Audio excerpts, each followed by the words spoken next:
like to contact the show, send us an email at liveonfourlegspodcast@gmail.com or get involved in the conversation on social media. Join the Pearl Jam Podcast community group on Facebook or follow us on Twitter at liveonfourlegspod.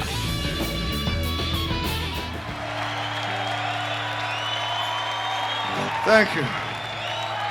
We're going to dedicate that one tonight to a guy called Edward L. Walker who passed away. And you all know of him, whether you know it or not, because he invented the lava lamp. He died at age 82.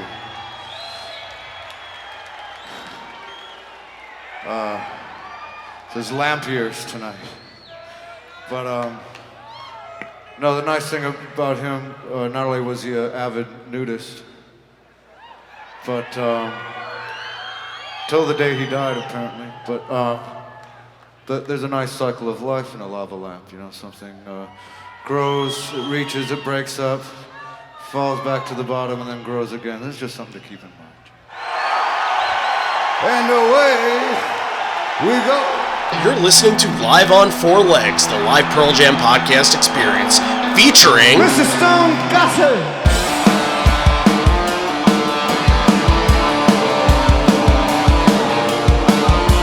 Gentlemen!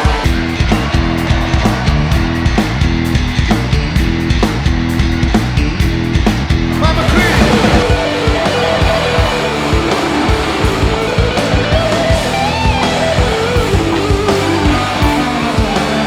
Matt fucking Cameron in the drum.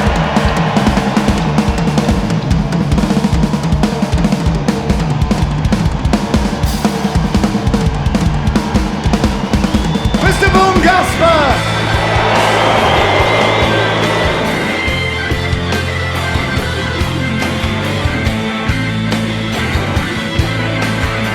You can call me Al, you can call me Ed, you just fucking call me, why don't you?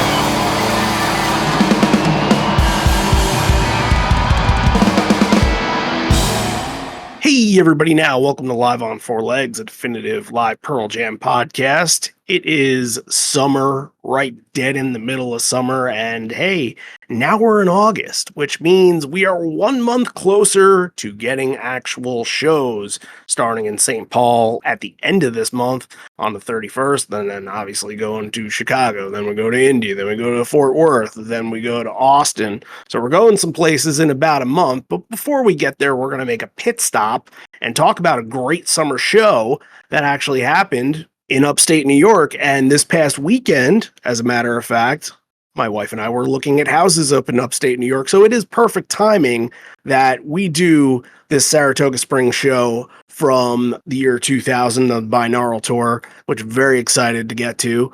It was at the Saratoga Performing Arts Center, which is a pretty well-known outdoor venue, and we're going to talk about that a little bit, but this is also a Patreon request from Matt Behan and Andrew Familare, and also we'll be hearing from our guys on the hallucinogenic recipe team that'll talk about their very similar experience. So we got a lot to get to. It should be a fun one. Randy Sobel over here, John Farrar over there. Hello, hello. Hey, John. Did you know this little bit of trivia for you? What's that? The CEO of SPAC, Saratoga Performing Arts Center, for those that don't know, her name is Elizabeth Sobel. Did you know that? Really? Yeah. I did not know that.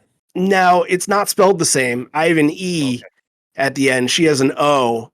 But it's kind of one of those things where if I were to pass her on the street and kind of nod her way, she would nod back in respect. You know what I mean? Yeah, maybe like a long time ago, there was a connection there, and then her branch of the family decided to change it to the O. There's kid would change to the E, and it was a thing. But yeah, it could be something there. Deep down in the lost annals of Poland somewhere. Yeah. We think. But anyway, Binaural Tour is great, and there's no lack of awesome shows, and I think that this is right up there with one of the better ones, of course. And it comes at a time where, yeah, it is a little tumultuous with the band. They are coming off of Roskilde still. That's always going to be a big storyline. But this happens to be the first show after the trio of Jones Beach shows that happened in the middle of this first leg run.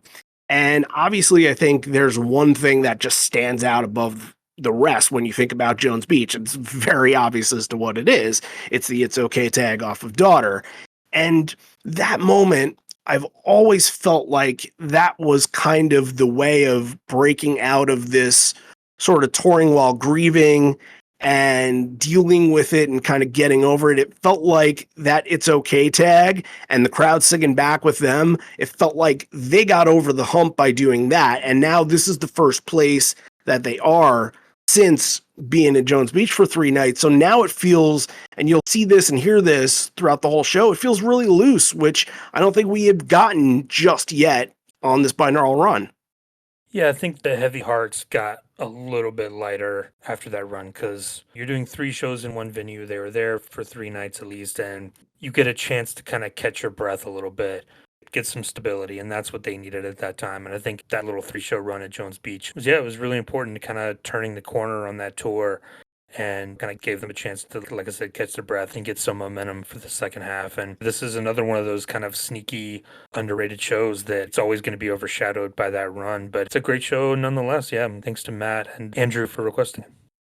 Now, this is interesting to me because I think it's underrated, yes, but I think a lot of people still talk about it, which takes the underrated status and makes it like a high underrated. Like it's good and everybody kind of knows about it.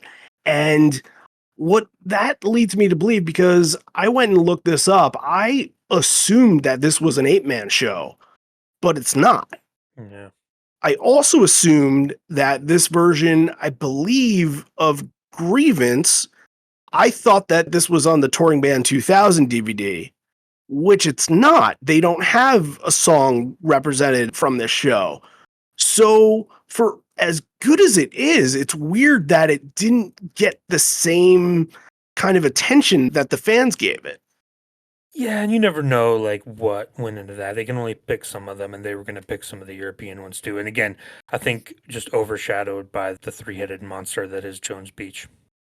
And also, I think after that was another 8-man show. I believe they were in Mansfield to end August, and one of those shows, I want to say night 2, is definitely an 8-man show.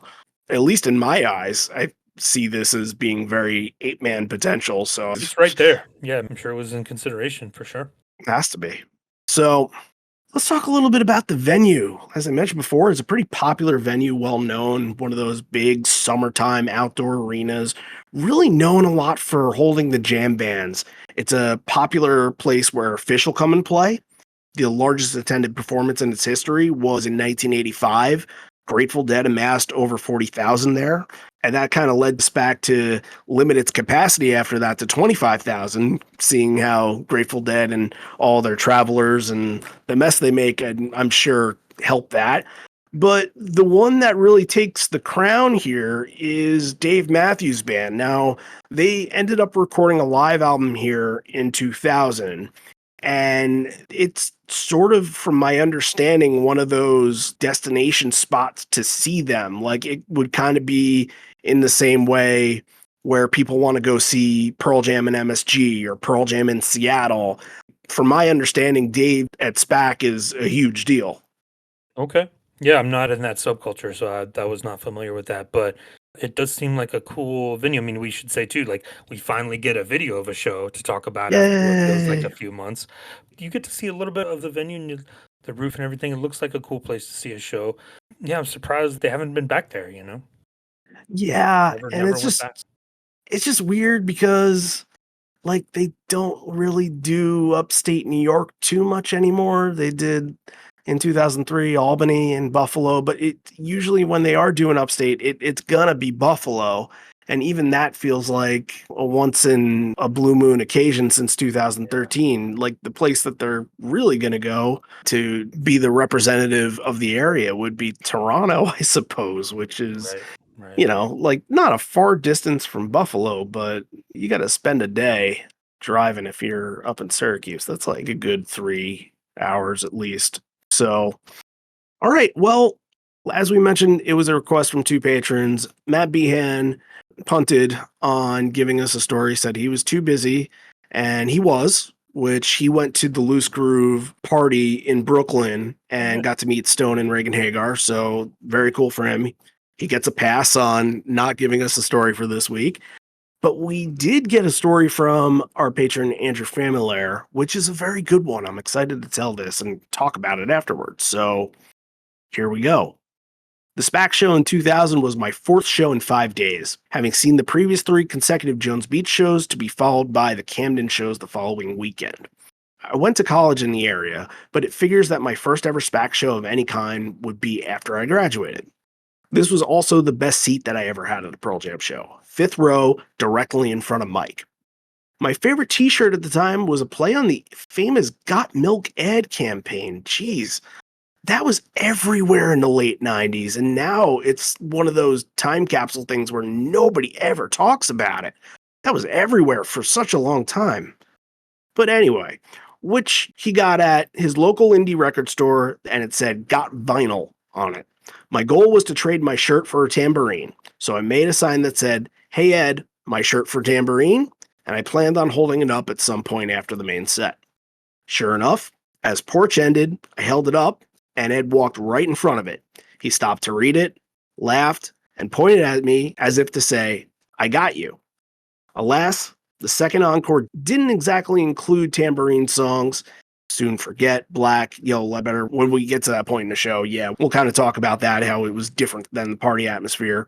But to his credit, he walked around the stage and looked for one anyway. He was gesturing to the crew, but no one had one. He said goodbye, then the band just walked off. I immediately went to the front of the stage and talked to Sweeney, who I was chatting with before the show and knew about my plan. It was like, you know he owes me a tambourine, right? Give him the shirt and get me one, please. He was like, dude, Ed's already on the bus and gone. So no shirt, but I did get a copy of the set list. 23 years and 30 plus shows later, I no longer have the shirt or the set list that were both lost in a move and still don't have a tambourine. No. The end. Well, what's the moral of this story? Because I'm not sure what to think of this. Like, he played all of his cards right. But it just wasn't the right night. Like I said, this isn't. It's not a Rockin' the Free World night. This wasn't the right night for it. Yeah. So, Andrew, we're hoping that in the future that you can get that close again and maybe get your wish this time. If you bring the shirt back, then perhaps He doesn't have the shirt anymore, unfortunately.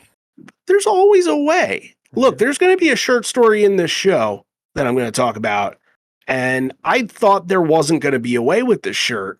However, there absolutely is.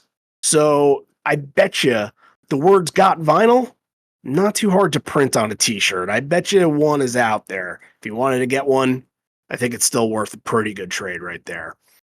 All right, what we're going to do now is swinging on over to our hallucinogenic recipe podcast, guys. It's Brian and Patrick, and they actually recorded a new episode this past week. Should be coming out at some point in the future, not too distant future, actually. And when I went on to kind of greet them when they were starting to record, I told them that I was listening to the show, and they both were sharing their experiences and going back and forth. And it turned out that they were essentially sitting right in the same section. So they both remember a specific story about a guy who was doing something really stupid. And that's why I'm going to throw it to them. They're going to retell that story and kind of get both sides of it. It was very funny. If you're there in the moment, it was hilarious. And now they're going to go back and tell you guys about it. So take it away, guys. Hey everybody, this is Patrick Bogle from Hallucinogenic Recipe, and I'm here with Brian Horowitz. Brian, how's it going? It's going great. What's going on?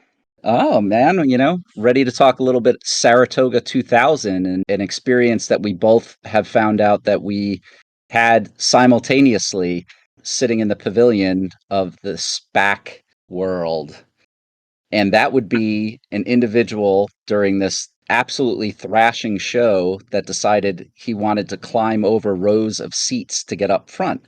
So I was sitting roughly like 8th row center. Where were you about? We had second row, not in the orchestra pit seats, right? So the Right. second row, kind of stone side. I took a couple of really good pictures I'll send you at some point, but we were pretty up front there, and sounds like you and I were a couple of rows and a couple seats away, but pretty close to each other. Yeah. So I'm guessing based on where you were, I might have encountered this person first, who was basically walking on top of the seat rows. At the point where he encountered my area, I want to say it was either right after Rearviewmirror, or maybe it was even like right in the thick of the jam part. And I know he was creating a commotion behind us. And finally, he got up to the seat, and I was there with my wife, Michelle, and I basically ended up putting my fist in his chest. And I was like, you're going to have to find a different route, buddy. This is not happening right now. And that was the last I saw of him. But it sounds like he made it down to your area. Yeah, we saw him twice. We had the pleasure of him doing that to us 2 times. So I was there with a few of my really good friends. We ended up with amazing seats there. And to your point, I think you're right. At least one of the times I recall being in a jam, because I remember just kind of like being into it and like, what is happening right now? Why is someone tapping me in the back or knocking into me? And so the first time he goes through, and I don't even remember what happened to him. Again, we were like 2 rows from the little walkway, and then there was the orchestra pit. And so he might have gotten caught or thrown back there or whatever it was. I don't remember what happened the first time, but it happened again. And I remember same thing happening, look back and seeing this just freaking dweeb, like climbing over the seats, knocking into us. My friend Wendy standing next to me, she just starts laughing. She's like, seriously, dude, again? And I remember he just looked and he just goes, I will never forget his exact words. He goes, it is Pearl Jam, yes? Like, I think it was a French-Canadian accent. I'm guessing he was from Canada. I'm not 100% sure. But 2 things, just the way he said it was hysterical. And then I remember just thinking, like, yeah, I know it's Pearl Jam. It doesn't give you the right to just be an asshole. Like, what are you doing, dude? Get out of here. This is, And then we lost track of him.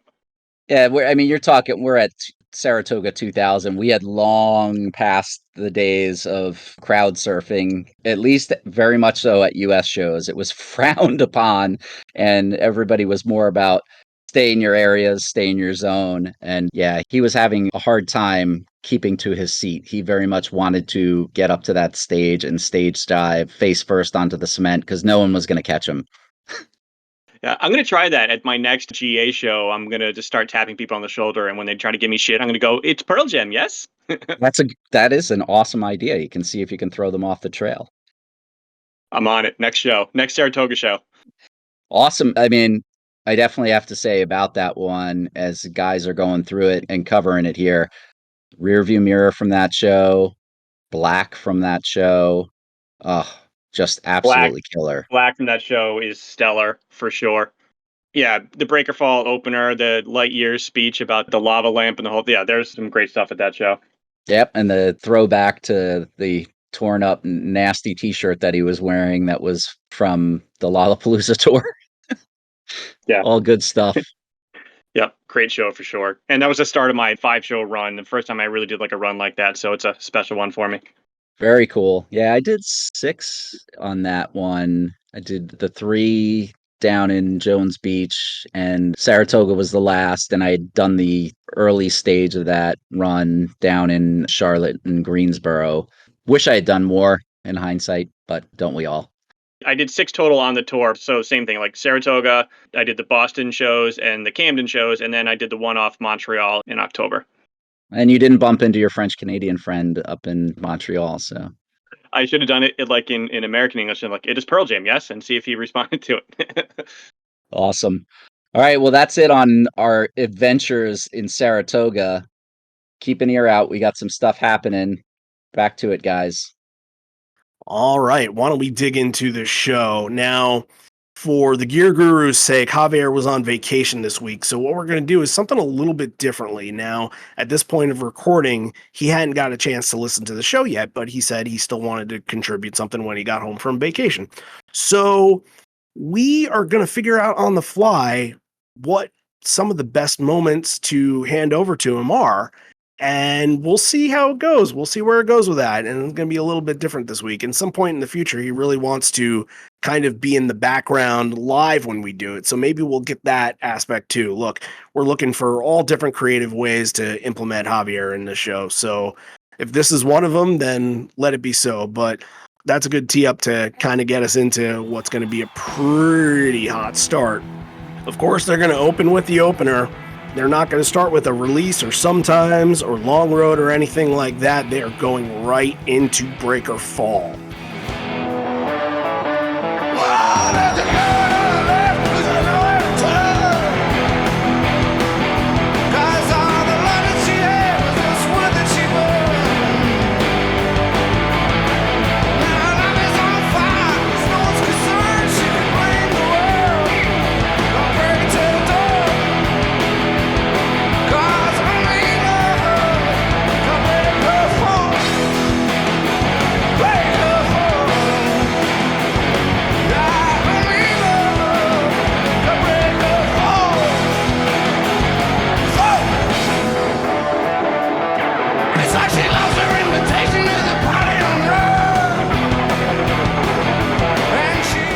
It is going to set the tone for these first 6 songs, which are absolutely back to back to back to back to back, all complete bangers.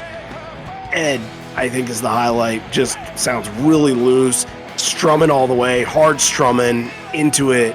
Mike sounds amazing on this, and Stone actually has something going on too that I think you wanted to address. It sounded a little bit different, a little interesting, and I wonder if there is a reason for that, which maybe we'll invite Javier into that, but this is a really good version of Breakerfall to kick off. Yeah, it is, and like, again, 2000 is the perfect time to get Breakerfall, and like, you're going to open up a show with it. I think the 2 coming off of that 3 show in Jones Beach, they just wanted to get right to it. Like, let's not mess around. Let's just tear this thing off right from the beginning. And like I said, too, the venue being very cool and very kind of welcoming. Like, just go ahead and tear it up right from the beginning. But yeah, Stone, I think maybe it was earlier this year, last year, I'd noticed this, that Stone was playing a Rickenbacker guitar during Breakerfall. And, you know, Rickenbacker guitars are known for being kind of jangly, like the Byrds from the 60s and REM from the early 80s, that kind of jangly alternative sound that gives. And I wonder if Javier would maybe talk about how that fits into their sound and why he would choose to do that. I have a feeling it's because, you know, he's trying to stand out, like, tonal-wise from what Ed and Mike are doing, just kind of sit in a different range maybe. But I'd be interested to hear. It's an interesting choice for a song like that. Well, all you gotta do is text him, and you shall receive.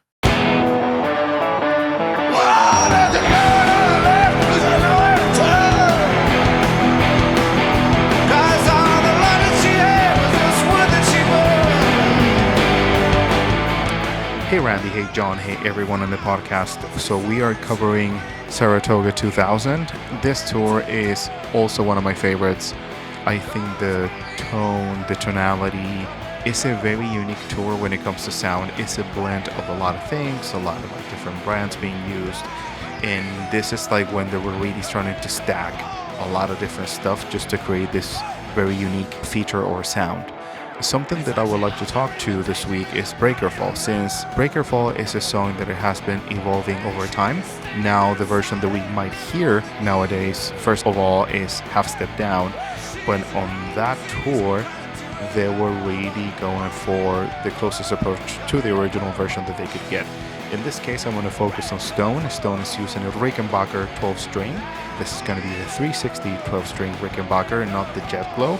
It's the black and white that he was using around that time.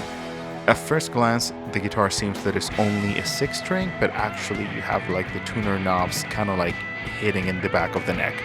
So it is a 12-string, and that's going to add a lot of jangle to it.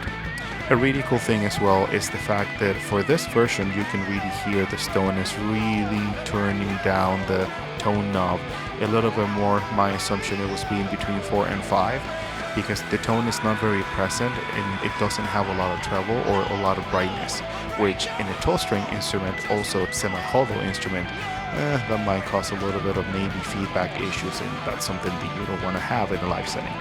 So yeah, I thought that was a pretty cool detail to know, and that's how we're going to kick it off this week.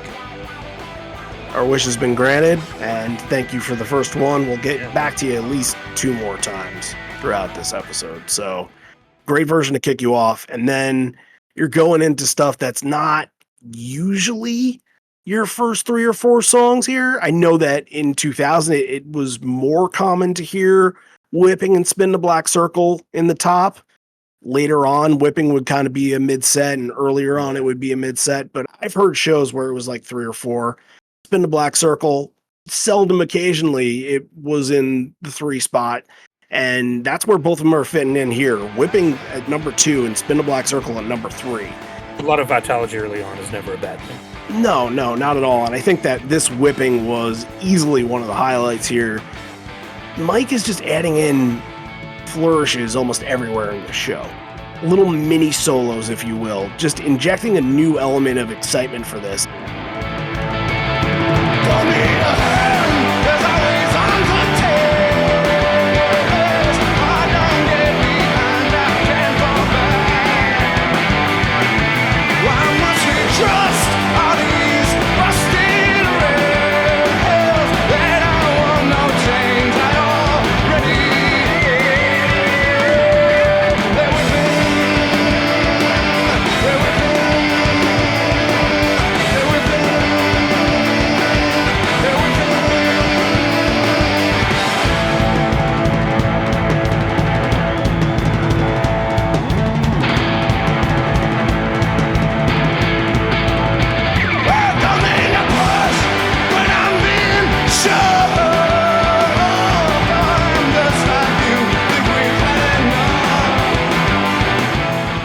might have to say that this could be one of my favorite versions of Whipping that I've heard in a very long time, if not like top 3 all time. This is an all-time version of Whipping for me. Post 93, 94, definitely. That's one of the best I've heard in a long time. But there's even a little lyric change too. He says, instead of we already gave, he's I already gave, which I wonder like what the thought behind changing that to the singular was. But yeah, very good version coming out Fast and Furious. Spin a Black Circle, following up on that the same way. It's Fast and Furious as well. And it's the freight train thought, where when you get up from one, you're about to get hit by another. And it's kind of like, you know, a comedy act. It's kind of like Sideshow Bob with rakes, where he finally gets up, steps on another rake, and tries to get to go again. And, you know, after 9 times, you're like, all right, what the hell? But the 10th time is funny. And I don't know, like after 6 times here, you kind of want like 5 or 6 more times to go on this too. But Spin the Black Circle just absolutely rips. And there's a part that I really like, and this might be a good talking point for Javier too, is that you can hear Stone sounds like he's playing the chords almost like in a higher octave. I don't know if it's in a different key or not, but I don't know if I've ever heard him do that before.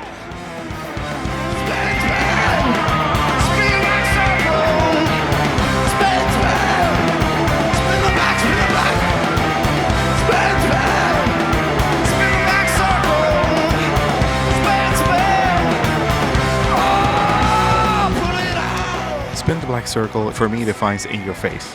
When you look at the Pearl Jam catalog, it's just a raw, really, really powerful song. But again, there's little details that we can analyze. So if you hear the da-da-da-da-da, da-da-da-da-da, you play that part making octaves. Playing your guitar part in octaves, meaning the same root note is going to be the same note, in your case, in your 3rd string or in your 5th string. So that's how you're going to create an octave in your guitar. And that's how this song is being played. Every single time that I've heard this version, you always hear both players doing the same thing. Jeff will make the same part in the back. Now, there is a pretty cool thing about this version is that Stone makes the major chord shape in parts 3 and 4 of the chorus. Yes, he doesn't play the octave at all. So I think it's a pretty unique thing because it adds a little bit more harmony to it. I think it takes away a little bit of the rawness thing, and it takes away kind of like that in your face. It's kind of like it gives a little extra layer so the players can do something different, and maybe you're not going to repeating the same part over and over. Also, another really cool detail at the end, that use of a very classic Ibanez flanger that he was using around this time for this tour. That Ibanez flanger was set on his board in between 1998 and 2000. It came back briefly on 2003, but then it was removed and it was replaced by something else. But another really cool thing that you can kind of analyze, and maybe a song that you have heard so many different times, but at the same time, one little change can add a lot of difference into it. No one is playing the main riff for a little while in Spin the Black Circle, which is a little weird. But yeah, it's a little bit of an edge to it, a little bit of a strange sound. It's unique. Yeah. Again, red hot start. It's all going to continue. The next 3, Hail Hail, Corduroy, In My Tree. I thought Hail Hail from a visual standpoint was really good because Ed is right at the mic and he's changing some lyrics like he did in Whipping. And again, another sign that he's pretty loose when he's changing some of the lyrics, like, am I going to the same place? Why couldn't I come? Putting it into first person. And that cool changes what's on his mind during that, of course.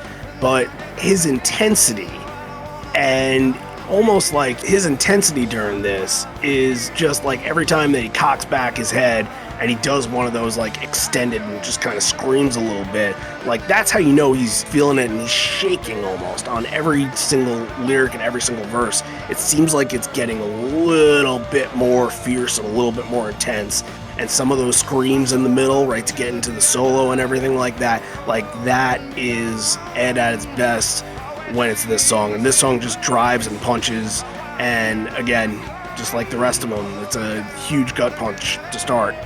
Yeah, I really liked Cameron on this too. I thought, especially at the end, sounded really, really good. It was a standout for me. Corduroy and In My Tree. Now, you got some stuff on both of these songs. I know that you always have stuff on In My Tree. I got something on In My Tree, but what about these two stood out to you? Yeah, this show in particular, I think, and Corduroy's the first kind of example of this, is like A lot of times we come on here and, we're interested to talk about the rare songs and we want to talk about what's unique about things. But this show, I think really the thing that stuck out to me was how good the kind of fan favorite songs were. And like, there's going to be a few of them in the main set for sure. But Corduroy is the first one where it just completely soars. Like, one of the best quarters I've heard from this year that I remember. Mike takes a really extended solo, just great energy all around. It felt like they were putting everything together and really got to a good place on Corduroy. I was very impressed by this performance. Yeah, I mean, Corduroy, every single error is going to get you, and especially at this point, it felt like 96 got a little better than 95, 98 got a little bit better than 96, and 2000, it just continues to excel as the years go by, and even in 2003 onward, this song just finds ways to keep being different and keep being better. So yeah, no, I fully agree with you there. Now, on In My Tree, I like this version of In My Tree a lot, and it's a faster, more hard-hitting version, I would say. Obviously, that intro is just perfection on that, but dare I say that this is a little bit more of a punkier version of In My Tree that we're used to, because usually it gets a little like jammy and spacey, but this has a really good edge to it, and it felt like, if not punk, then maybe punk adjacent on this. Maybe. I won't go that far, but I'll say it had a little bit more of the Vitalogy energy to it, like a little more angst and a little more edge to it, like coming off of 3 out of the previous 4 songs were all Vitalogy. So this, to me, sounds like kind of what In My Tree would have been if it had been on Vitalogy. And like, you get Cameron doing a very good, I won't say Jack impression, because it's right there with what Jack was doing in like 96 and early in 98. I love what Cameron's doing, adding his own touch to it, but still kind of being faithful to the original. Just an absolutely killer performance.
Ed's going to say thank you very much. Nice to see you. You all look great. We recognize this place. We've been here a long time ago. We were older then, but we're younger than that now. It was 1992 opening for Soundgarden, and I was wearing this very same shirt. Now, okay, so this isn't the shirt story. The shirt story comes in a couple of songs, but I just want to address that. But 8 years later, Ed's got the same shirt night in, night out. Like, is that the least surprising thing to you? Maybe. Was that Lollapalooza in 92? Had to be, yeah. I mean, Soundgarden, that would make sense. Yeah, you're in a van, like you just grab a bunch of t-shirts. Yeah, like, sure. And I think he meant his overshirt, not the t-shirt. Okay. Yeah, because the t-shirt we'll get into in a second. The t-shirt is specifically a 2000 era type thing. Okay, before we get into those, you got a soaring section here, which have 3 of the most notable soaring kind of songs: Dissident, Given a Fly, Nothing As It Seems. Mike's guitar definitely sounds a little different on Dissident, and we've heard this tone before, almost like using a whammy pedal effect or something like that. It doesn't sound like it's right on the note. It does sound like a little bit of a delay on it, just a little bit. But again, what Mike did in whipping kind of comes back here too at the end, where Mike gets a little bit of a higher octave and starts to go off right as the last part of the chorus, and that just sounds excellent on this. Yeah, for me it was Given to Fly. I think in the same vein as Corduroy, just absolutely soars, has everything you want. Felt like the whole band was pushing the whole time. I'm going to bring up something with Nothing As It Seems that I don't think we've ever brought up before. Nothing As It Seems might be their closest thing, and I know you're going to roll your eyes at this because you don't like this band. It might be their closest thing that they have to a Pink Floyd song. Oh, yeah, for sure. Because the delay effect pedals, the incorporation of acoustic, I hate to say that it's kind of Mother sounding, but it is in a way, because that's sort of the same juxtaposition of guitar usage in Mother that they're using in Nothing As It Seems as well. Like the two, it's in the same family. Downtrodden type songs that have absolutely blasts of solos. That's what Pink Floyd did. Like, yeah, it fits right in with Comfortably Numb and Wish You Were Here and all that stuff. Yeah. I don't think that's a super hot take. I think you're right there with that. Roger Waters was never somebody to overly embellish lyrics. At the time, he kept it very like straightforward. Ed, on most songs, he has moments, especially live. He can kind of take a lyric to almost the next stratosphere a little bit, but Nothing As It Seems has never been one where he's sort of extended his voice louder than it should have been. You know what I mean? Like, he keeps it very level on this. That's another thing that I think connects it to Pink Floyd. It's interesting, too, because that's like a Jeff song. Yeah. Yeah. Yeah. I think as everybody in the band that feels the influence there. Yeah. So, not surprised at all, but interesting stuff. Now, do you want to talk about a t-shirt? Because it's time. You can talk about the t-shirt. So what are you going to talk about? I have nothing on the shirt. Do you know the story of the shirt? I do not. All right. Well, the story is Ed at the show is wearing a shirt that says Champagne Breakfast Club. However he got it, pretty good timing. Somebody might have given it to him on tour. Who knows? But after seeing this and reading this on Five Horizons, the interest kind of sparked me here.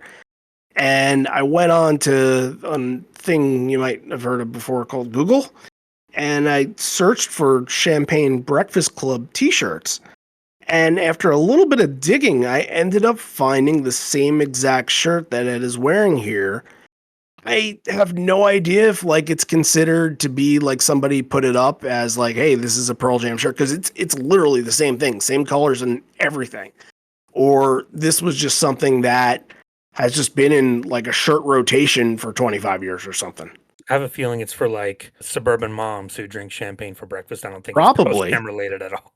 Probably, but like, I don't know, like that feels like a newer thing. That feels like a last like 10, 15 years thing and not 2000. Like that was maybe a rich mom thing back in the late 90s. That's like an 80s thing. You're going way back. I don't know. It's been around for a while. I don't know. Well, you're also from the South. They do things differently in the South. So I don't know. I got excited by it and I bought it. So there. And guess what? I'm going to wear it to one of the shows. I don't know what show I'm going to wear it to yet, but I'm going to wear it to one of the shows because it's one of those things where it's not a band tee and people frown upon the band tees. I don't care. You can wear a band t-shirt to a show that you're going to see them at. I don't care. That's not something that really concerns me, but it's one of those things where it's like a reference. If you get it kind of thing. So I think I will bring that out. Maybe even in Chicago. Who knows? But great version of Grievance here. Again, very intense. He does make a gesture to his shirt, which is pretty awesome, right when he does the line.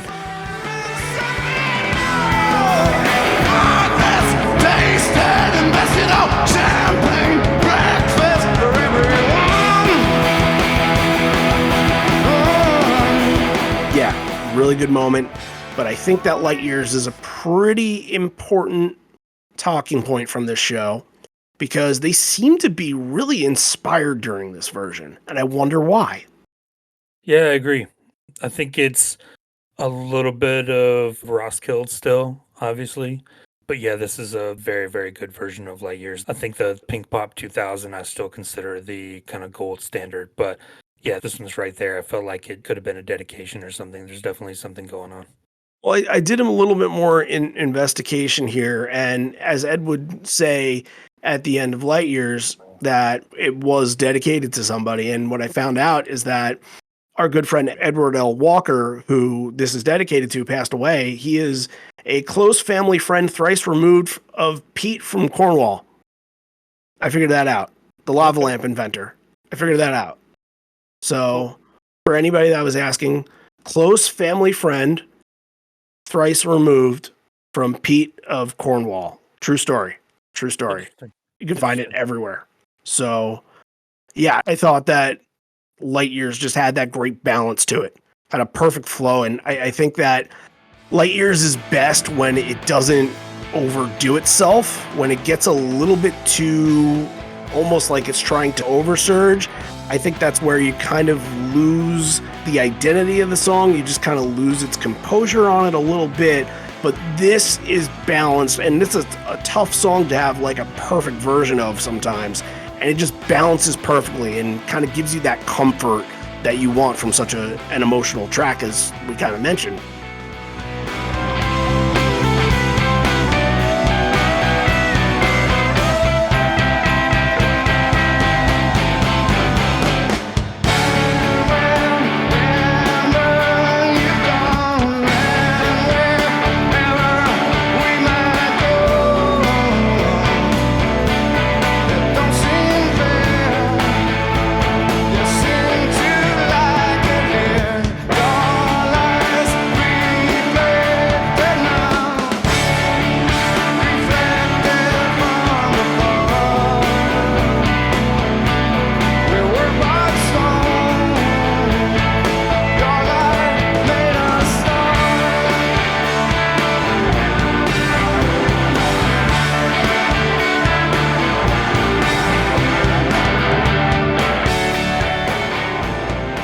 Edward L. Walker here, of course, a great man of history. Ed's going to... Avid nudist. And I don't know Pete from Cornwall. I don't know him from Adam. I guess that's kind of the saying, but maybe he's a nudist too, and that's how the thrice removed friendship Okay. kind of came in. I'm just saying.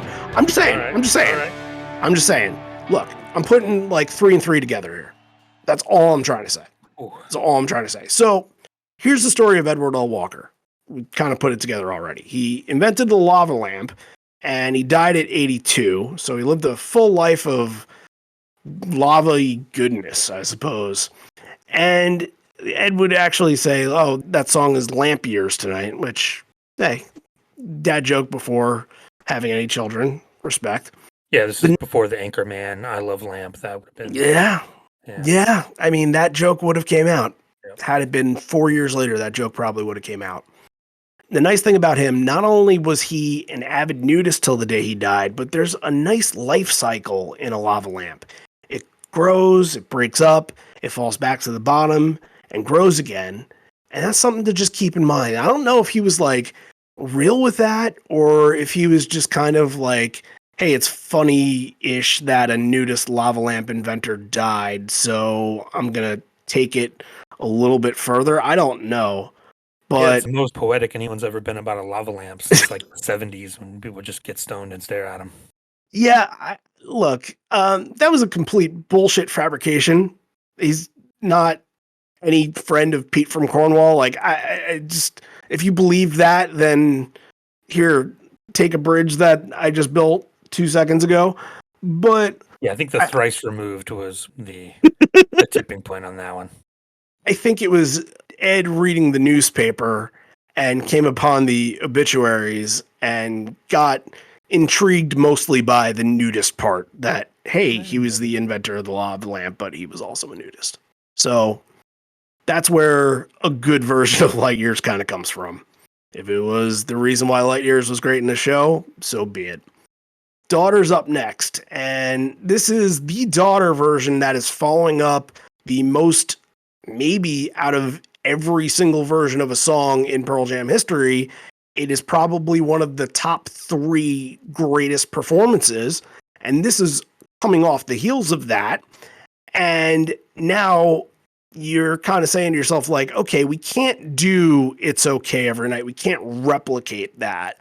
But it's kind of like, and we're in baseball trade season here, so it's on my mind. So It's Okay, kind of like being, I don't know if you want to say like, and I know he's not going to get traded, or at this point that you listen to it, didn't get traded, but he's like Shohei Ohtani. If you're going to trade, you're going to trade for like 3 or 4 different tags here.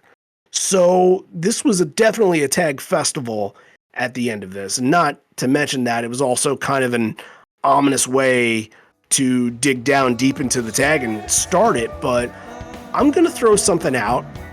The little vocal run that Ed does in the beginning sounds a little bit like it could have became On a Rope, but it wasn't On a Rope. Okay, yeah, I didn't get that. But maybe that was the player to be named later, or cash considerations, who knows? But we have 3 legitimate tags here. One that you'll never hear in a Pearl Jam set again. It's a Velvet Underground song, Beginning to See the Light. And then you're going to have WMA, which is obviously WMA. And then at the end, you're going to get a little bit of the Androgynous Mind tag that we usually do get. But Beginning to See the Light, this is a cool one. It had only been done 4 times, but it does sound like he is channeling the best of Lou Reed in this. And I thought that was great. Yeah, and I think it fits kind of the theme that we talked about at the beginning about how they were turning the corner on this tour and some of the heavy hearts were kind of lifting and getting a little bit lighter, and they were regrouping and seeing how they could continue on and kind of take that with them and what kind of band they were going to be. And like, you look at just the title song, Beginning to See the Light, like that's very appropriate for the theme of the show. I think it fits in very well. Oh, I'm beginning to see the light. All the troubles in this time, but whoa, none of them are mine. Oh, I'm beginning to see the light.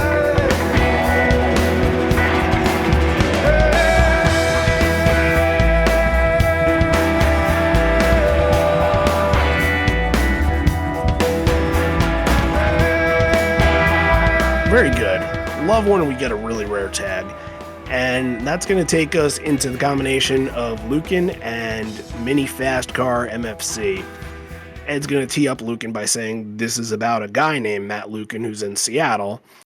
Now, 99% of Lucan we can talk about every single time we cover it and say, what the fuck are these lyrics? But now, in this version, we have a legitimate gripe to say, what the fuck are these lyrics? Because it's completely different to start the song.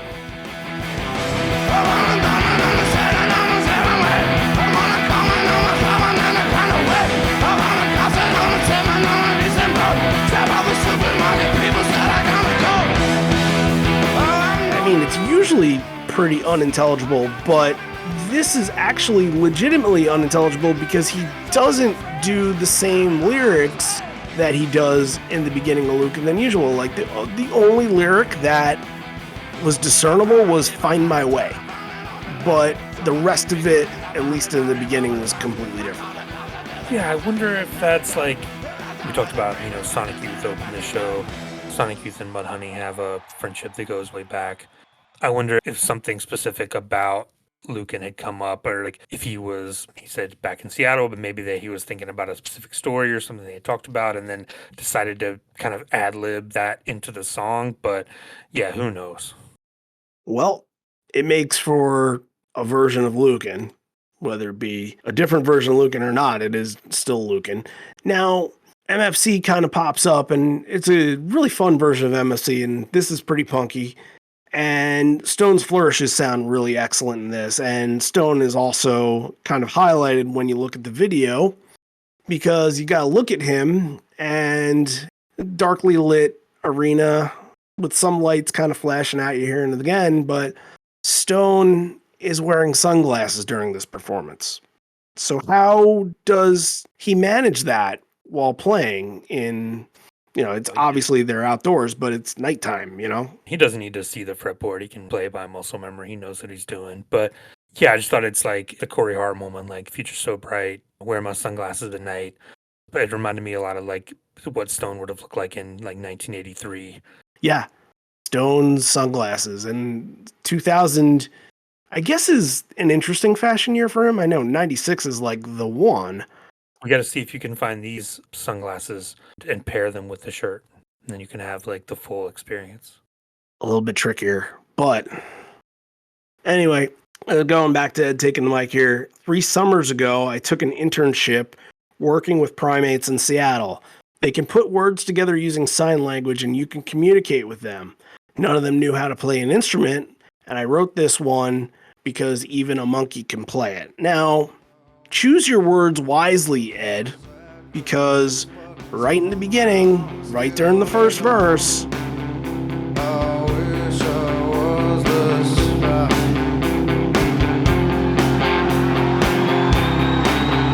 The Christmas tree, I wish I was the star that went on top. I wish I was the air. apparently a monkey can probably remember the lyrics better than Ed on this, if they know how to put words together. When was the last time that we got a wish list that didn't have a screwed up lyric in it? Yeah. I know that Mansfield stands out, obviously, but for this to be the follow-up is fairly interesting in that retrospect. But Yeah, look, it just felt like he just went blank on it. yeah, sometimes that does happen, and can't fault him for it. But I think with the disco ball lights going off, illuminating the whole entire place, the sound of the song just sort of sounds almost romantic in a way. Like, it does feel like sort of a love song in this version, especially at the end where he kind of does the reprise a little bit. I thought that was really pretty what he did, and gets a really good response. Like, this is a very, very good version of Wish List that maybe gets overshadowed by his little, monkey botch. I definitely agree. I mean, I love when they do kind of the radio song ending and then the big kind of like flourish at the end and bring it home. Yeah, it's really, really good. And yeah, it's too bad that it's going to be marred by the lyric fuck up. But he mentions at the end too. He goes, I guess even the apes have trouble sometimes.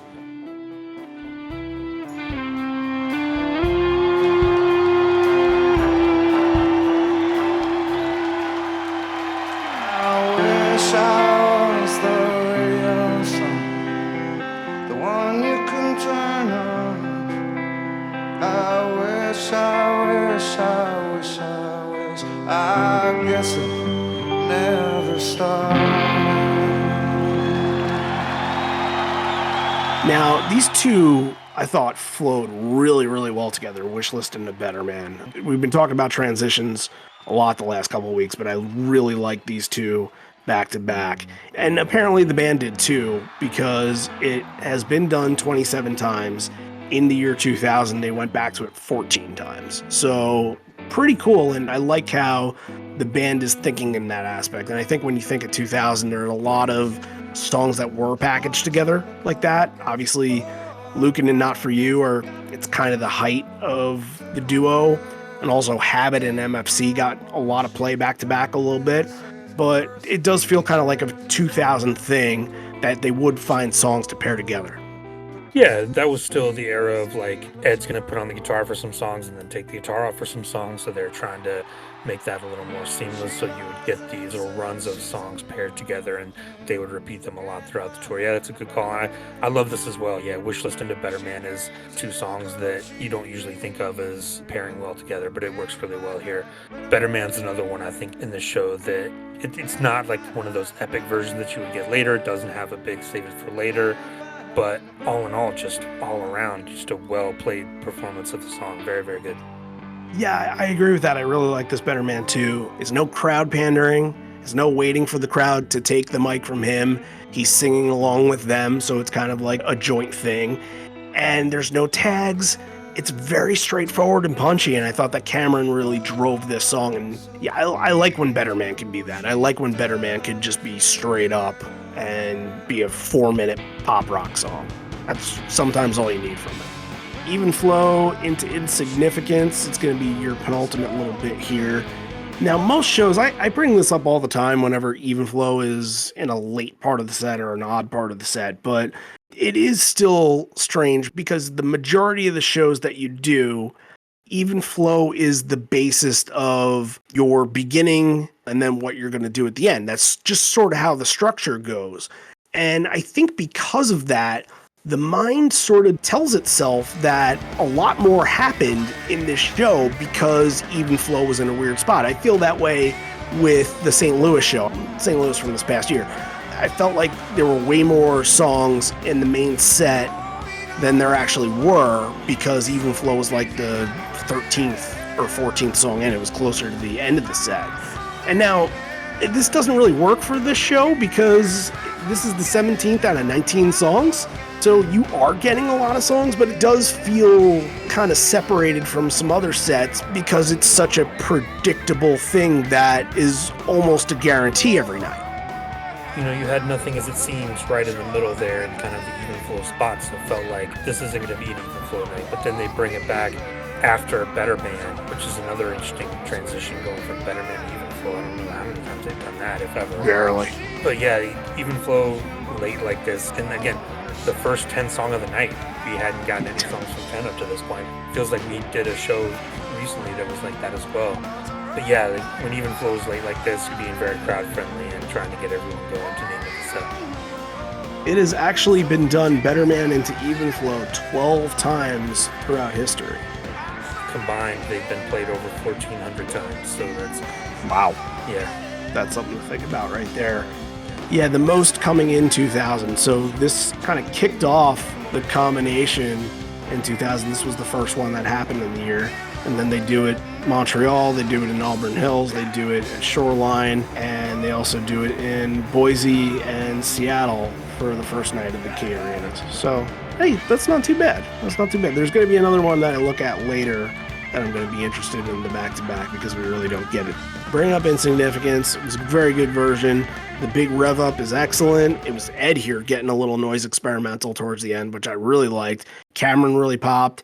And also I really enjoyed, because even from the camera's perspective here, it looked like the whole stage went black and white throughout the whole entire song. And I thought that that was a really cool look. I don't know if that's something that they were doing the whole entire tour with Insignificance, but yeah, you saw black and white on stage the whole entire time.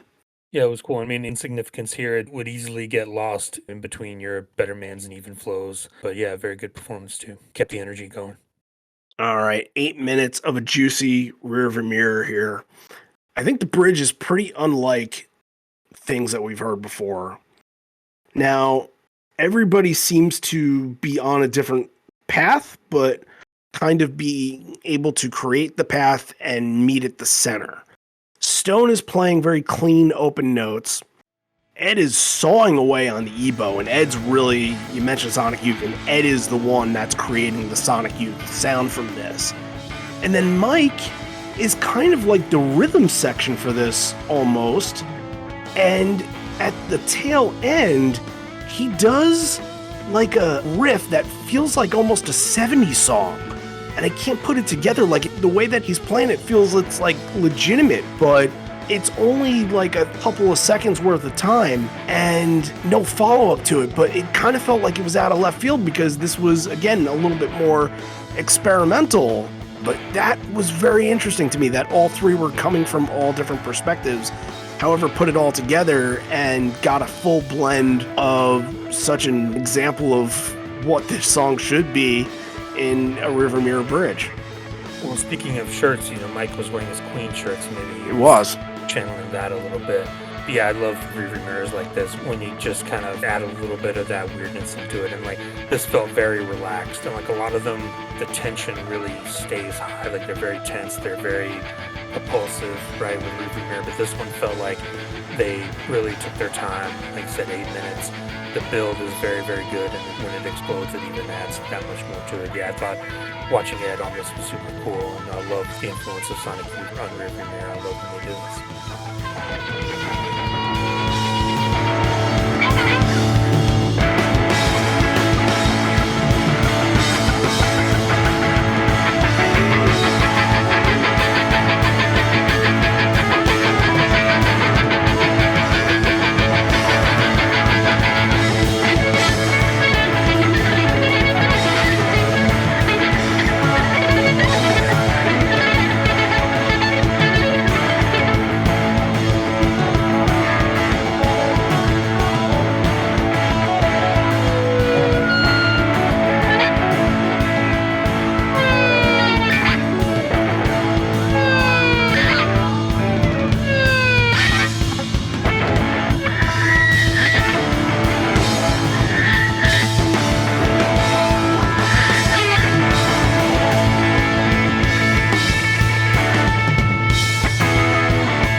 Yeah, the momentum and the drive all comes together, big time ending, and the band is just challenging themselves. Just stretch it as far as they can go, as fast as you can go. But I think that's like the big thing for me at the end of Rearviewmirror is just how far they can take it. And this one, they took it really far and just an explosive ending to it. All right, we're at the encore. Let's pause for station identification. We have some things to talk about and tell you guys. So, first of all, let's thank a few new and old patrons here. Start off with the brand new patron this week, Andrew Pettit. And no, I know I mentioned baseball earlier. It's not Andy Pettit. I think we'd figure it out if it was Andy Pettit. That would be pretty cool. But it is Andrew Pettit, and he's still pretty cool. He got in touch with us about a couple days ago, so looking forward to doing his episode in the future, joining up on the Giggle Egg tier. So thank you so much, Andrew. Nice. And we also got back to the fold here, Brian Harwitz, obviously that you heard before from Hallucinogenic Recipe. He took a little break from Patreon. Now he's back. Thank you so much, Brian. And also we are back with William Wallace. So you ready to go fight for victory here? Because William Wallace is back on our side. I feel like we're about to go into battle. I was going to work up the big speech, but I didn't prepare anything. But thanks to all those guys. That's great to see some new people around. For sure. And some old people. So Thank you all so much. Real quick with the Patreon stuff, just going to plug it like we do every week. If you want to support the show, support a little bit of what we're doing, help make it better, help grow the community, then what you're going to want to do is go to patreon.com/liveon4legs and go and donate. We have 3 different tiers. They all offer different things, all exciting things. The first tier for $1 a month is the bonus leg tier. That's going to get you all of the great content that's over on Patreon. And yeah, summer's been a little bit slow over there, but like I mentioned, there's going to be Hallucinogenic Recipe coming up pretty soon. There's going to be a Gear Garage show with Javier, brand new show for him. It's going to be his first episode. We've been working on the pilot for that, so expect that probably some point in August.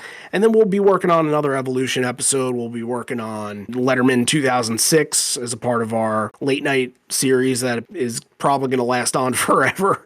But there will still be content, and of course, out of everything that you should sign up for Patreon for, you should probably sign up for the post-show reviews that we do, and it's going to be really good this year, because last year, we did it kind of when we were on site and we were at the shows, but this time, we're going to make sure that every single show, we have some representation on site, that whoever's at the show that's going to talk to us, they're going to, straight from the horse's mouth, tell us what happened and kind of give their instant reaction analysis on that. So really excited to do that. Obviously, when I'm in Chicago and Fort Worth, I'll be able to grab some people and we'll all do it together.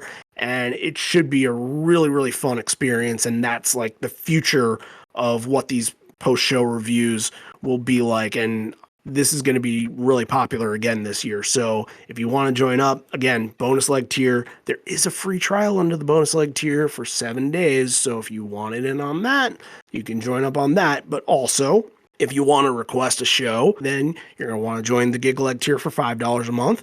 If you also want to request a show for $10 a month on the Horizon Leg tier, you can do that. And you will also get a profile on our website and a profile episode created about your Pearl Jam fandom. So lots of great things. Patreon.com/liveon4legs, or go to the Patreon app and search for Live on 4 Legs, or go to liveon4legs.com and click the Become a Patron button. Now, speaking of liveon4legs.com, this is kind of all pulled into it. We'll kind of get into that in a second.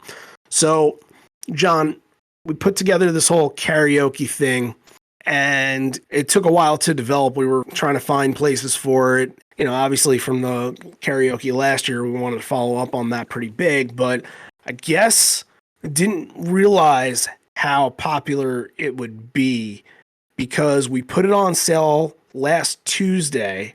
We put it on sale around 2:00 in the afternoon Eastern time. It was 100 tickets, and it all sold out before midnight. Really exciting. And after that, I got in touch with the bar. I'm like, hey, we got our crew here. We're able to get a little more. And they said, absolutely. We extended it to 32. And a day or two later, we were able to fill that up as well. So karaoke is sold out, you guys. I would love to make it a 1,000-person event if I could, but them be the rules of the bar, and the max capacity that you're allowed in there is 132. So that's where we're standing in right now. However, if anybody wants to be put on a wait list, there will be people that probably can't make it the last minute. I know that I'll have an extra ticket. I might be saving it for somebody right now, but there are a couple extra that might be floating around. So please make sure you get in touch. liveonfourlegspodcast@gmail.com, or just message me on wherever you can find me, which is pretty much everywhere. And we'll find a way to put you on the wait list. And hopefully we can get everybody that wants to be into the event. That's our hope, but it's going to be really tough. You guys are lucky I'm not going to be there because you'd all be going for second place. Well, it's not a competition, John. We're just doing this because it's fun, you know. Yeah, no, it'll be great. Jeez. I'm a little bit jealous that I don't get to go. It's going to be fun. I've done karaoke many times. I've actually never done Pearl Jam karaoke, so it'll be fun. I'm eager to hear how it goes. Look, there are going to be a lot of things happening in Chicago on the off day. If you go to liveonfourlegs.com, I posted about it. And I also posted about the raffle that we're doing on the karaoke night, because each ticket that was sold at karaoke got you 2 raffle tickets into the raffle that we're doing. So we are giving away 3 prizes, and we're selling the raffle through our website, which, again, go on liveonfourlegs.com. It should be right at the top, and you can buy tickets right from the site.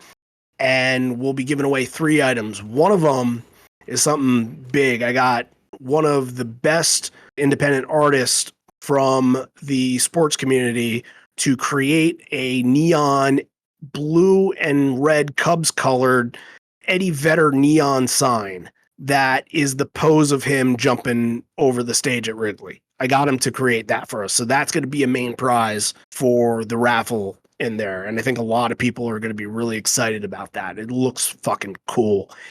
And the other 2 prizes donated from Aaron Redman. We are going to have a Monk 1 from Wrigley 2013, which everybody affectionately knows as the hot dog poster. We're going to have that.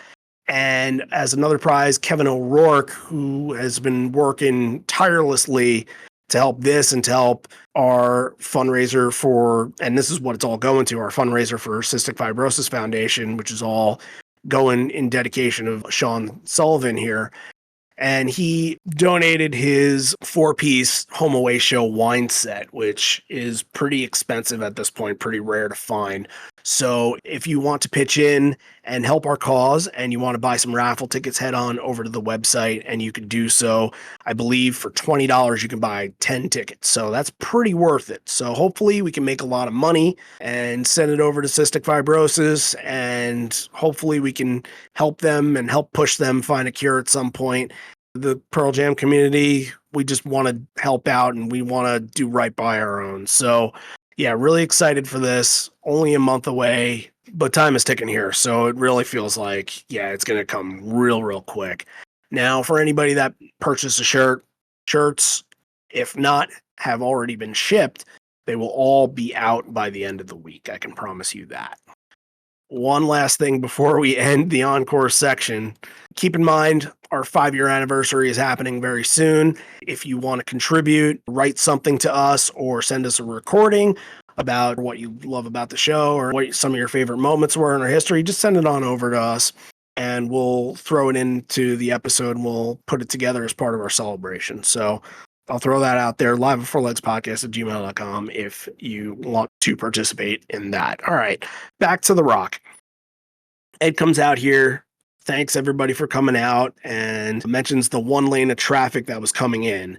He says, it's great. It's humbling when you have 1 lane of traffic. We'll be playing a lot of songs still. It's a quiet one to start the second half of this show. Sleight of hand goes into Do the Evolution, that goes into Once. Now, what I like about encore sets sometimes is that you can come out there and just be like, all right, well, what's next? Kind of like the Katowice theory of like, what's in mind, you guys? What do you guys feel like playing next? Oh, well, let's play this. Yeah. Right. And this encore one is right in that wheelhouse because you never really get a Do the Evolution after Sleight of Hand. We're going to have Timeless Melody thrown in here too, and Leatherman's going to go into Porch. So it's all sort of out the window. And it kind of comes together in a way, but the main set feels like it really gelled together so perfectly. But then this is like, we don't know what we're doing, but we'll find our way to get out of it, I suppose. Yeah, a little bit jumbled. Yeah, I think Sleight of Hand was added to this.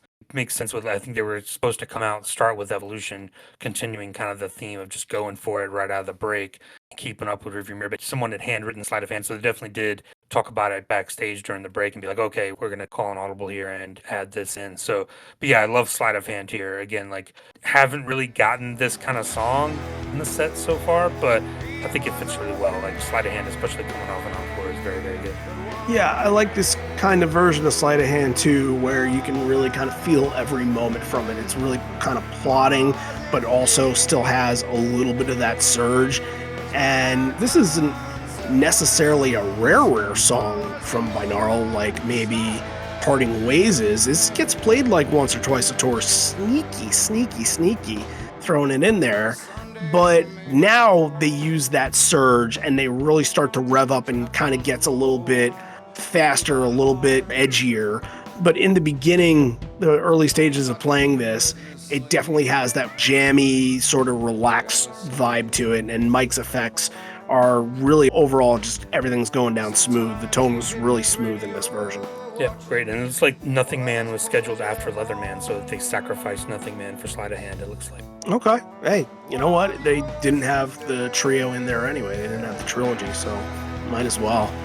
Now, another shirt story here. We're on our third shirt story.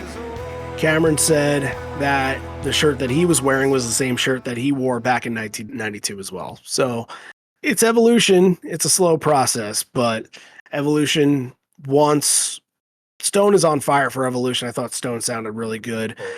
Yeah, pretty average version of Once, just takes you right exactly where you expect Once to take you. But like, I feel like maybe these could have been before Porch in most sets, but they kind of just decide to place them here.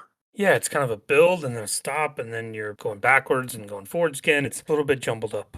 Once here was strange, didn't do anything for me. I thought it had a little oomph behind it. Ed was really emotive at the end of it, chanting Once, but yeah, it didn't do much for me either. So I'd much rather talk about Timeless Melody. Ed says to the crowd, I think he says it every time they play the song in 2000. He says, you probably never heard it before because it wasn't recorded by us. It was recorded by the Laws. Then I guess there's a pause. Apparently somebody doesn't have a guitar because he says it requires one. So Timeless Melody is going to get you into Small Town, which is weirdly a strange transition. I don't know how to put that together, but Leatherman is going to follow up on those two and be your penultimate before Porch. Now, yes, heart of the 2000 tour. It's where they're playing Timeless Melody a lot. And it got played 9 times out of the 10 in total that it's been played.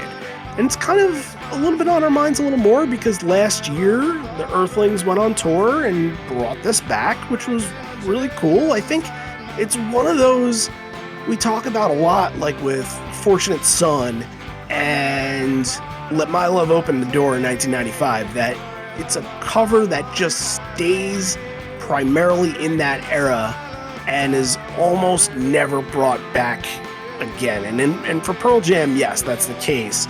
But I love this song. I think the song is so catchy. It has like a very just classy pop rock feel to it.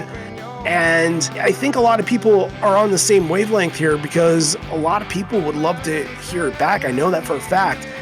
It's just one that it just sort of feels like it's kind of a time capsule thing.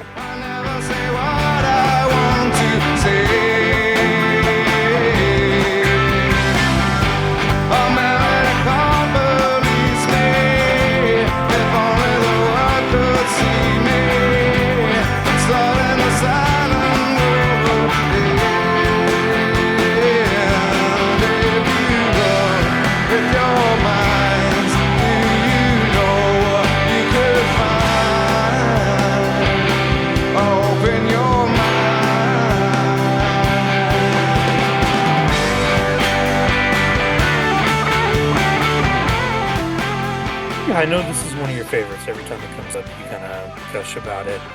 And I've come to realize, I like to, the Laws were known more for There She Goes. Like, There She Goes, that was their kind of big hit, and it got covered, and then went on to be this huge hit. Wasn't the story like Cameron turned him onto it, I think? Yeah. On the European tour. And I always think of it as sounding like a Last Kiss or Soldier of Love kind of thing, but it's not that. It's definitely like that more kind of 80s alternative, like you said, kind of jangly pop rock style, which they do very well. I think it would have fit more with Leatherman. Like, it has that more kind of feel to it, but Possibly. I really like this as well. I wish they had given it a more featured spot, like come out in Encore 2 and really give it a featured spot in the set. Like, yeah, it's a great cover. Yeah, I would like to see it, and maybe it could have been one of these songs where it's just like once a tour, every 2 or 3 years it comes back. I would much rather hear it than anything from Pink Floyd, I'll tell you that. It's a very folky version of Small Town here. It's weird not to hear the crowd singing back and forth, especially at the end. So it kind of allows you to really hear the acoustic guitar go off and soar into the distance and stand out, which was really cool. And then Leatherman was just a really bouncy performance too. Like, maybe the crowd sort of saw this as one of the rarities of the night and maybe getting excited about like seeing this really late. But Leatherman was an odd sandwiched here, but pretty fun performance. Yeah, I thought Leatherman was really good, and Small Town felt really like uplifting and triumphant a little bit, like they were really going for that kind of vibe on it. Sometimes it has that kind of folkier vibe, and sometimes it can be a little Springsteen-y. But this one felt like just kind of pure and like kind of honest, like just a straight up, we're in the moment on this thing. Again, Small Town, you look at this, like it doesn't really fit. Like, again, what's it doing in between Timeless Melody and Leatherman? But sure, you're throwing darts at the board, so go for it. Makes your crowd happy. The crowd was happy. Yeah. Doesn't matter what two dudes 23 years later think, right? Because we're It not matters, there. matters a little bit, but yeah, not as much. Well, I say that because I'm going to rip on Porch a little bit here.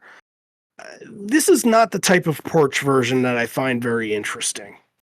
When Mike is just used as like the singular highlight of Porch, I think it takes something away from the song and something away from, I guess, the connection of the song. That's the part of the song that you love the most, is that the band starts to surge and really elevate all together and find different spots where everybody can kind of shine. And in this one, it was just sort of everybody gave it to Mike and said, all right, Mike, you got a Voodoo Child solo a little bit. You got a little something else in the solo. Like, there was no build up. There was no excitement to it. When Mike finished, the chords to get back in got back in. There was no, hey, there was none of that.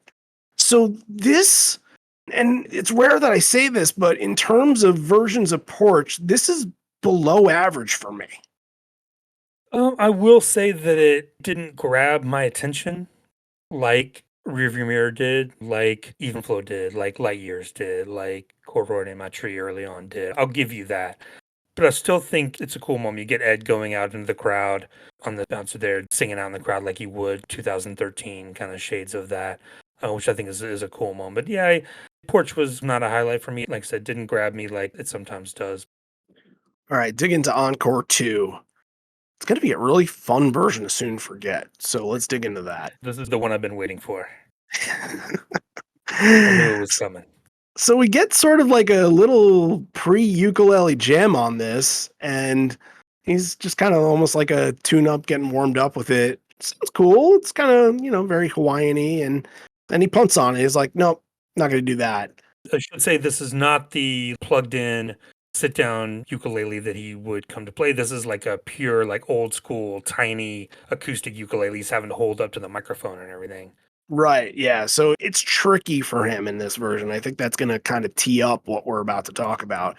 Now, he says that the ukulele was something that he didn't have in 1992, another throwback to him talking about last time that they were there, and says there's a little song about corporate welfare on the new record, and that's where this gets in. And you can hear before the song begins that Ed is shushing everybody. He's like, shh, come on, like, give me the room to work with here. And then midway through, this is what happens. That's one more time around. The sun is going down, the moon is out, but he's drunk and shattered, putting people down.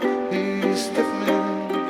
You ain't missing a man, he'll soon forget.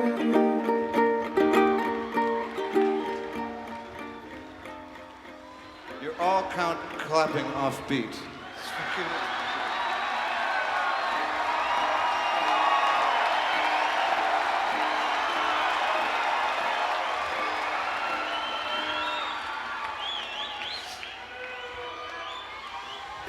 It's nice to have the support, but you like the support to be on time.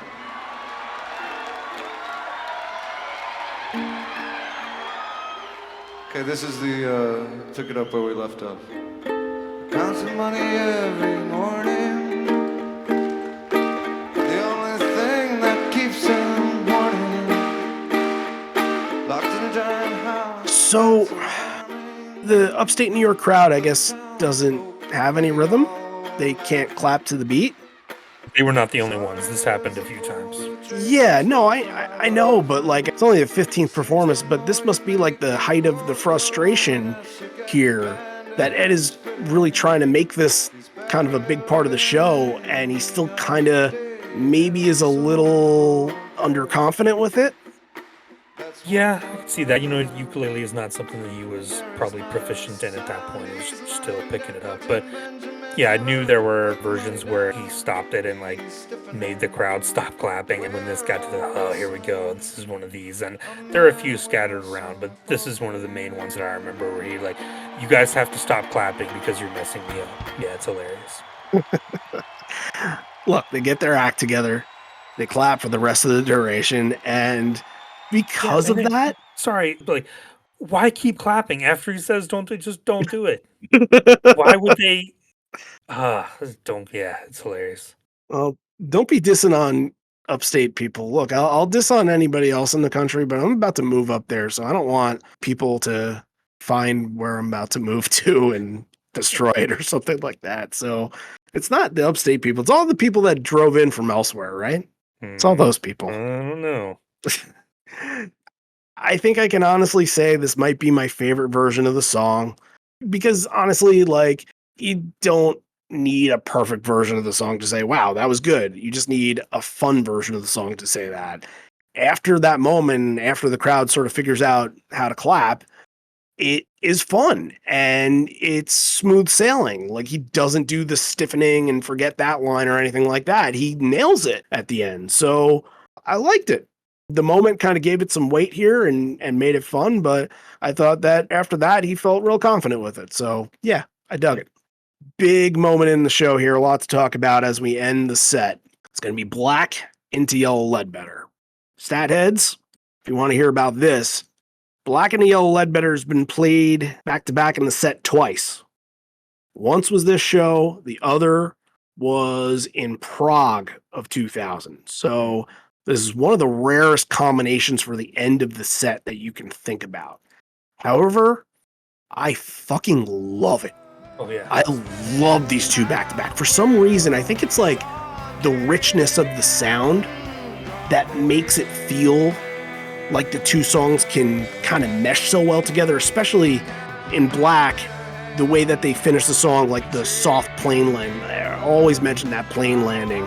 And the way that that finishes up, and sort of, I guess in the same vein, Yellow Ledbetter is kind of like a takeoff. And you got to remember here, Alive is off the table. This is middle of the 2000 tour. There's no Alive. You need other songs to kind of supplant it. Like Porch was already used. They decided not to go with Rockin' in the Free World or Baba at this show. No Leavin' Here, which that would be another one in the spot. They decide that the end of this set, they're going to go more an emotional route. I just loved this. I just loved every bit of it.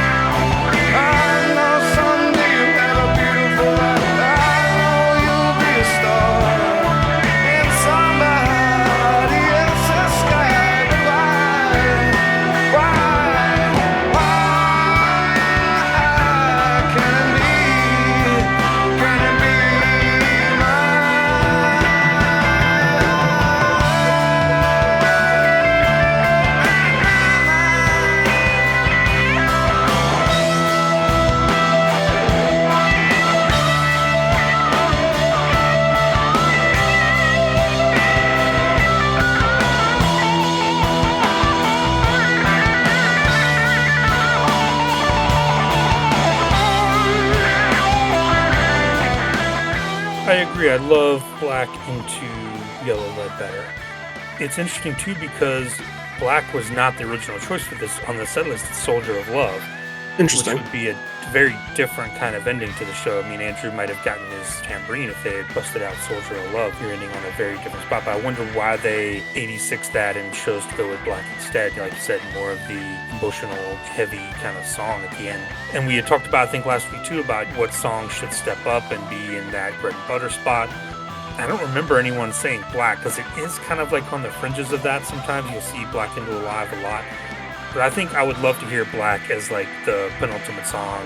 Throw it in Encore 2 every time. I think it really adds something to the show and adds a lot of, just gives it an anchor there at the end for everybody to kind of go, oh yeah, that was an amazing performance. Because this is another fantastic version of Black too. Mike just, like I said, brings it in with a little flamenco, kind of reminiscent of the bridge school versions there at the end is very, very well done. It's a nice way to end the show. Soon Forget is always a little hit or miss, but like you said, a fun version. The crowd gets into it, and then you got Black into Yellow Ledbetter, which is going to send everybody home. It's just classic. Yeah, here's a thought about why the switch could have happened. I saw that at the end of the video, the ending time was 10:55. So I'm wondering if they were going through the math in their head when they're backstage trying to figure out the second encore, and they're saying, look, Soldier of Love is 2.5 minutes tops. Right. So we have 6-7 minutes to work with. Why don't we just add Black here? And it seemed to work out perfectly. Yeah, could be. So I'm going to throw this to Javier because we had Javier on for 2 earlier.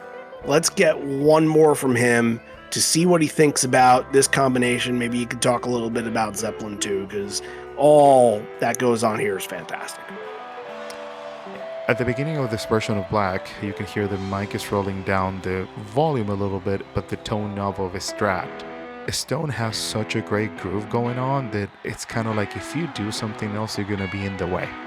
Let Stone do his thing, and I think Mike noticed that, and he was trying to be a little bit more gentle on his playing. There's a pretty cool uni vibe going in the back, so that is a huge shout out to Jimi Hendrix in the way that version is being executed. The solo is like, holy shit, it's just insane. It has a lot of soul to it. It has the magic combo that we all like. Ivan is to a Screamer, TS9 or TS808, whatever he was using around that time. I'm pretty sure that 99% it was a TS9. Plus that Dunlop wah pedal, Q35 or 535Q, whatever you can find it. Awesome fills by Matt too. There's a lot of Matt in this song as well. But yeah, it adds so much towards the end. And I think that intensity of that ending of the song, it's gonna play so well with the next song because you have like kind of like this power block that is one after the other, right? So Black ends in the key of E major, and Yellow Ledbetter starts in the key of E major, like the shape that you do, like arpeggio and all those things. But I think it's just moves so well. It's kind of like you have this intensity, you have this kind of like sadness because of what the song entitles to, but then you hear kind of like that a hope after what you heard at the end. Cool detail that Stone is playing all along and not just waiting till the first chorus as the version that we know nowadays. Again, it's just like so much groove into it. Favorite part of the song by far is the end. That's when we just basically open our jaws and we just enjoy whatever we have left of the show. But having this little snippet of Led Zeppelin's Nobody's Fault But Mine, that's insane. That is a little treat for everybody. I think they went digging down to like the deepest influence that they might have. Well, Stone is a huge Jimmy Page fan, but everybody knows Mike more for Stevie Ray Vaughan, Jimi Hendrix, or Cheap Trick. But insane detail. I thought that it was like the perfect ending for a perfect block of 2 amazing songs. All right, Javier, ending the show for us. Thank you so much. Hope you had a good vacation, buddy, for all the family up in Wisconsin. So, all right, now let's talk about top 3 moments. John, take it away.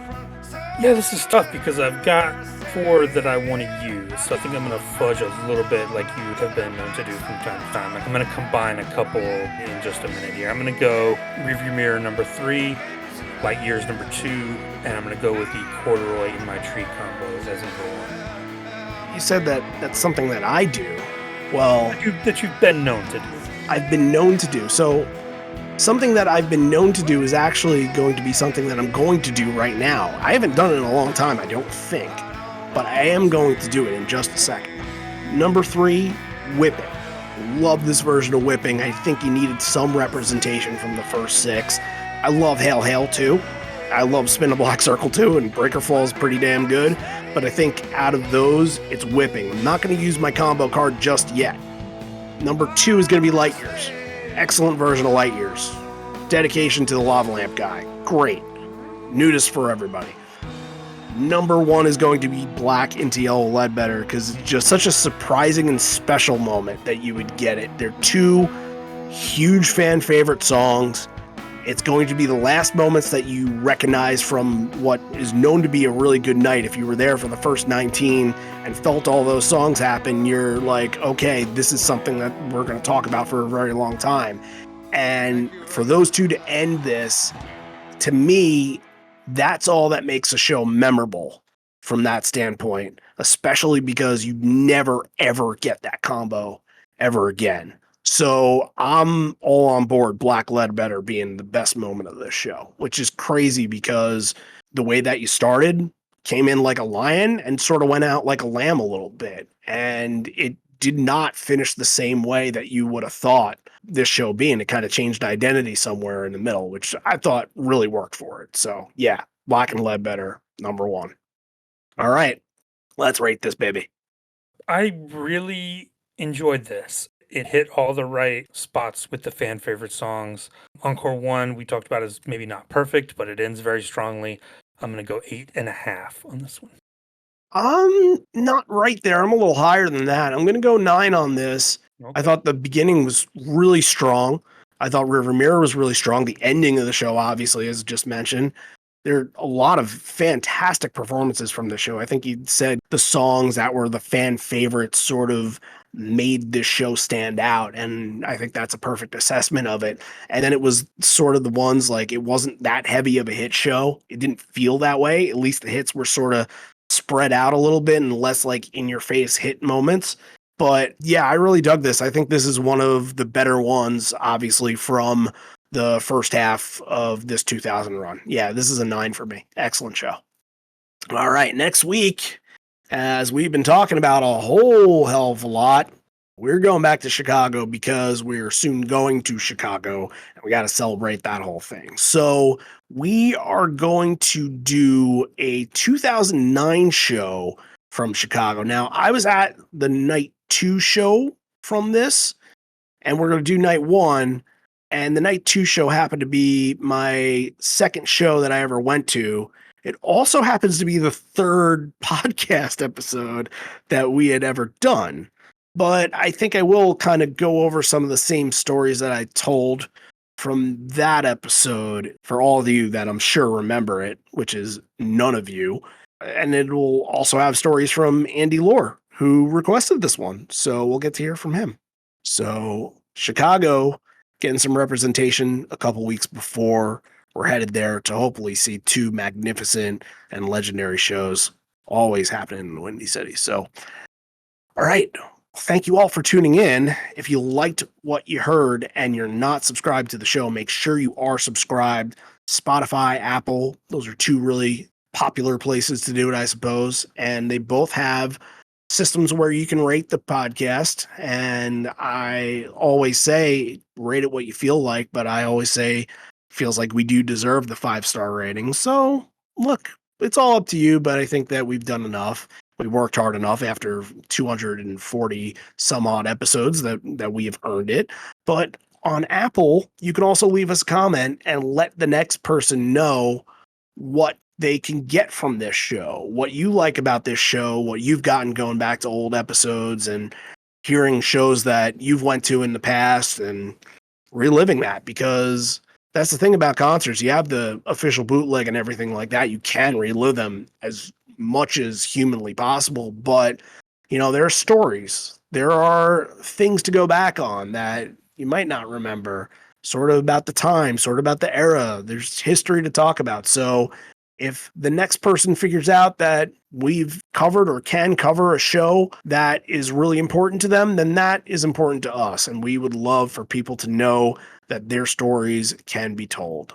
And for that, we ask you for the help and appreciate all of it. So with that being said, let's close this one on out. This may be the end. We're here, but not for much longer. And although we may be parting ways, miss you already, miss you always.